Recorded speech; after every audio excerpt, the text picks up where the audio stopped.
You see, the big things with God are not the big things with man. That's not what impresses God. What is it to Him?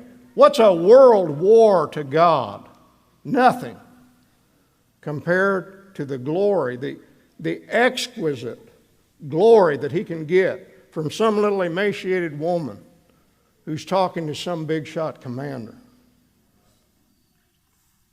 He uses the foolish things, He uses the weak things to confound the mighty and confound the wise. The really big things with God are not what the world would call big things, or even what a Christian might think are big things. The really big things are when some unknown Christian in this group tonight, when you're alone and nobody knows, nobody will ever know, and by the grace of God you resist temptation, that's a big thing. That's big. When God takes someone who's been a slave of sin all their life and can make it so they could resist temptation and serve Him, that's big. That's incredibly big. The big things are when a Christian husband sees his young bride wasting away with cancer and all of his prayers for a healing unanswered, and he continues to believe God and glorify God. That's a big thing. Big thing is when a Christian father stands at the graveside of his unconverted daughter and gives glory to God for being true and faithful. That's a big thing. It's bigger than all the big stuff in the eyes of the world.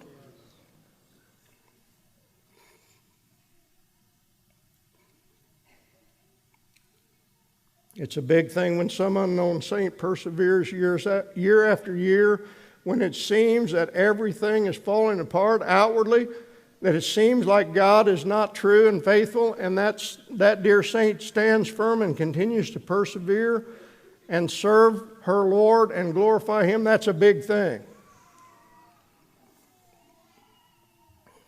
Beloved, someday it's all going to come to light, and then we'll understand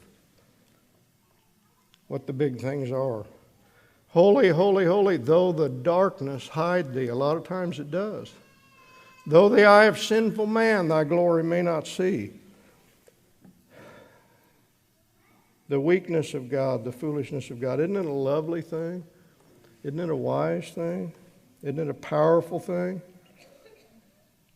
Blind unbelief is sure to err and scan His works in vain. God is His own interpreter. He will make it plain. One day we'll see the glory and the beauty and the perfection of it all. One more verse before I close. John 12:23 and 24, Jesus says, the hour has come for the Son of Man to be glorified. Oh, the resurrection. No, He's not talking about the resurrection. He's talking about the crucifixion. Very next verse. Except a grain of wheat fall on the ground and die, it abides alone. That's what He's talking about. The hour has come. The hour, you remember, all the way.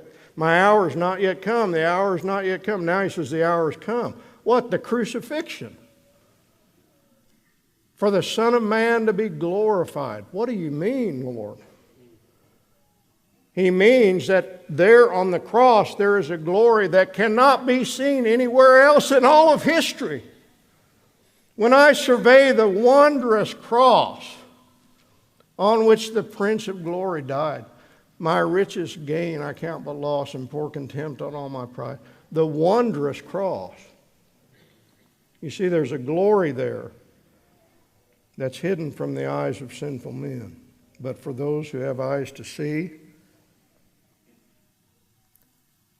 the greatest glory that ever was there on the cross.